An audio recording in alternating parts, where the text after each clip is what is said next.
चलिए देख लेते हैं नफ़रत क्यों है, नफ़रत की वजह क्या है, क्यों नफ़रत करते हैं, नफ़रत की वजह क्या है।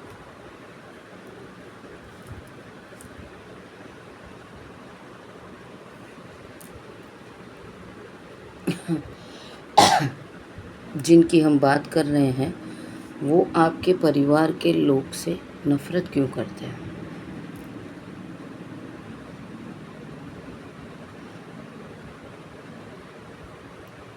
आप सोच लीजिए कौन आपके परिवार को नफ़रत करता है और हम ये देखेंगे कि वो आपके परिवार से नफ़रत क्यों करता है। Again the emperor, page of wands, the lovers. देखिए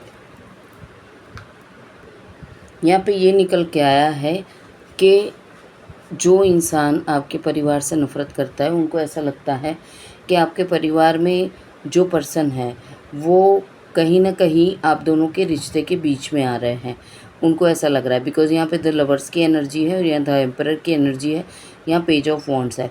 मतलब कि उनका सोचना ये है कि कुछ ना कुछ बातें ऐसी होती रहती हैं ताकि आप इनके प्रति नेगेटिव हो जाए, ऐसा चीज़ आपको सिखाया जाता है, वही चीज़ उनके माइंड में चलती है और वही चीज़ उनको ऐसा क्रिएट कर देती हैं कि आपके परिवार में जो भी हैं वो आपको और इनको एक होने से रोक रहे हैं और आपको कुछ न कुछ भड़काते रहते हैं या फिर कुछ न कुछ समझाते रहते हैं और इसी वजह से आपका और इनका यूनियन नहीं हो पा रहा है। ये चीज़ उनके माइंड में चल रही है और इसीलिए ये जो पर्सन है वो आपके फैमिली से बहुत चिढ़ते हैं बिकॉज़ उनको ऐसा लगता है कि अगर हम दोनों खुश नहीं रह पा रहे हैं या फिर हम दोनों में प्यार नहीं है, उनकी वजह उनका परिवार है और उनका परिवार ही कुछ न कुछ सिखाता है। इसी वजह से हमारे बीच में ये तनाव रहता है, ये थॉट्स है।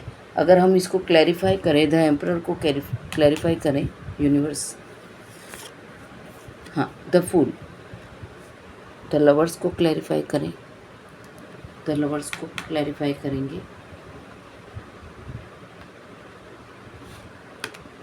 स्ट्रेंथ, पेज ऑफ वॉन्ड्स को क्लैरिफाई करेंगे।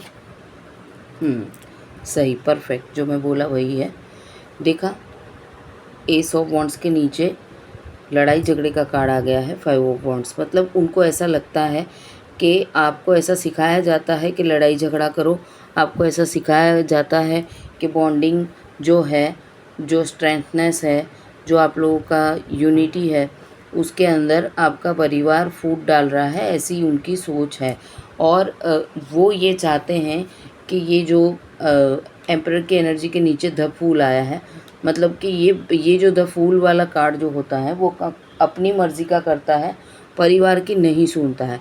तो उनको ऐसा लगता है कि अगर वो गुस्सा करेंगे और थोड़ा सा भी हिम्मत दिखाएंगे तो ये लड़ाई झगड़े बंद हो जाएंगे और आप परिवार से दूर होकर उनके लिए सब कुछ करोगे। तो उनको ऐसा है कि आपको परिवार से बिल्कुल बातचीत बंद हो जाए और आप अगर परिवार से बातचीत नहीं करेंगे या फिर आप उनके साथ में कम बोलना करेंगे तो आप लोगों का रियूनियन भी होगा या फिर आप लोगों का घर भी अच्छे से चलेगा, आपका प्यार भी अच्छे से चलेगा।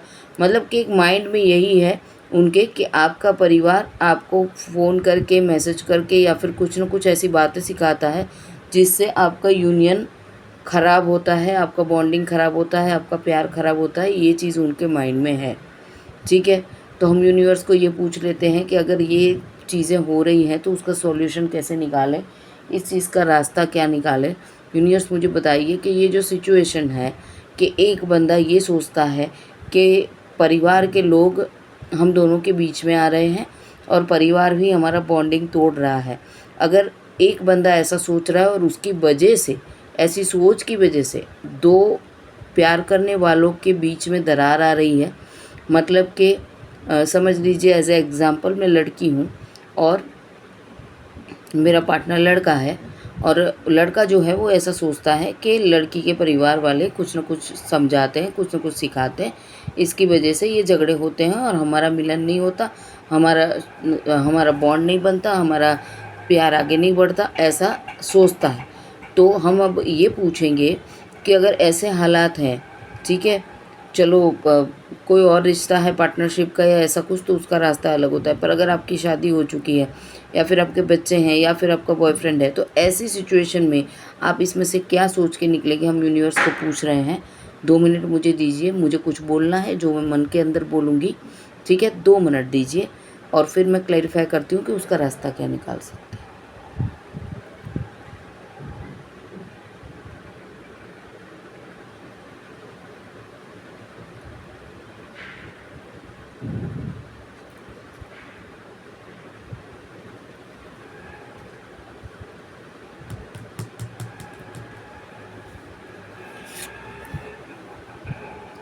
देखिए यहाँ पे आया है 2 ऑफ वॉन्ड्स।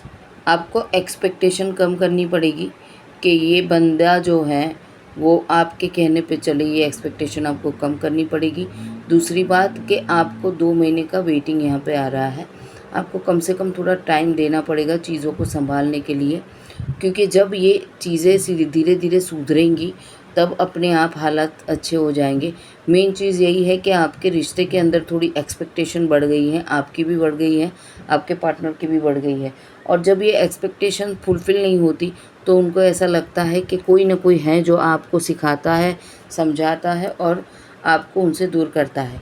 ये चीज़ आपको भी लग रही है, आपको ऐसा लगता है कि उनके घर में कोई ऐसा पर्सन है जो उनको आपसे दूर कर रहा है, और उनको ऐसा लगता है कि आपके घर में कोई ऐसा पर्सन है जो आपको उनसे दूर कर रहा है। मेन बात यही है कि द लवर्स की और स्ट्रेंथ की जो एनर्जी आई है, मुझे ये चीज़ समझ में नहीं आ रही कि इतना स्ट्रॉन्ग प्यार है, उसमें बीच में ये दुनिया क्यों आ जाती है। बिकॉज़ आप लोग अपनी एनर्जी को हाई नहीं करते। आप दोनों के अंदर ईगो बढ़ गया है, वो ईगो को कम करना पड़ेगा। और ये जो द फूल वाली थोड़ी चाइल्डिश एनर्जी है उसको ऐड करना पड़ेगा, और थोड़ा-सा एक दूसरे को समझना पड़ेगा कि हम दोनों को अगर ज़िंदगी जीनी है तो किस तरीके से। और जहाँ-जहाँ 2 इंसानों के बीच में कोई तीसरा आता है तब प्रॉब्लम्स क्रिएट होती हैं। तो मेन चीज़ यही है कि आप लोगों को ये समझना है कि आपको अपनी खुशी के लिए करना क्या है। आप जहाँ पे हो वहाँ कंफर्टेबल हो, आप उस इंसान से प्यार करते हो, आपको लगता है कि इसके साथ में आगे मेरी ज़िंदगी अच्छी जाएगी, क्या आप उसको खोने से डरते हैं? ठीक है, प्यार का पहला मतलब यही होता है कि आप उसको खोने से डरते हैं, आप उसको कहीं जाने नहीं देना चाहते। आपके लिए एक वो बहुत ही प्रेशियस चीज़ होती है कि जो आपसे कोई छीन न ले। तो यहाँ पे यही चीज़ है कि स्ट्रेंथ का कार्ड है और द लवर्स का कार्ड है, प्यार है, और अंदर से एक डर है कि ये इंसान या ये व्यक्ति मुझसे छीन न जाए, और वो इनसिक्योरिटी में ये सब चीज़ें हो रही हैं। आपकी तरफ से भी हो रही है, उनकी तरफ से भी हो रही है। तो ये प्रॉब्लम को सॉल्व करना होगा।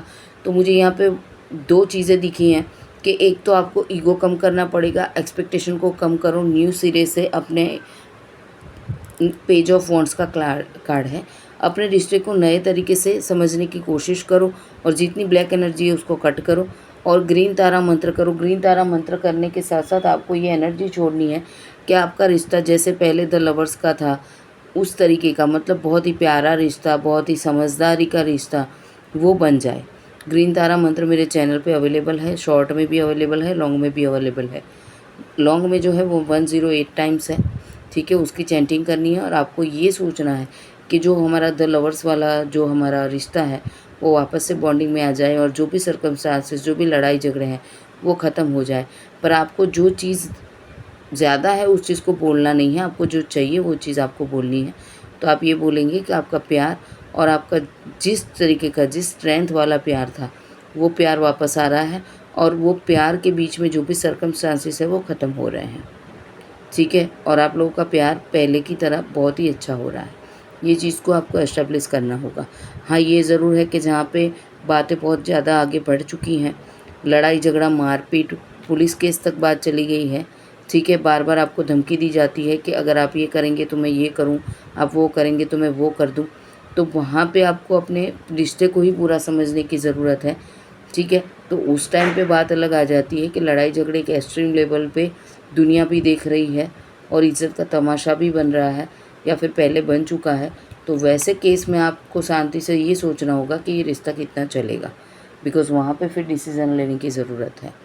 तो रीडिंग को हम यहाँ पे क्लोज़ करेंगे, और जो मैंने समझाया उस चीज़ को समझने की कोशिश करेंगे तो बातें सुधरेंगी।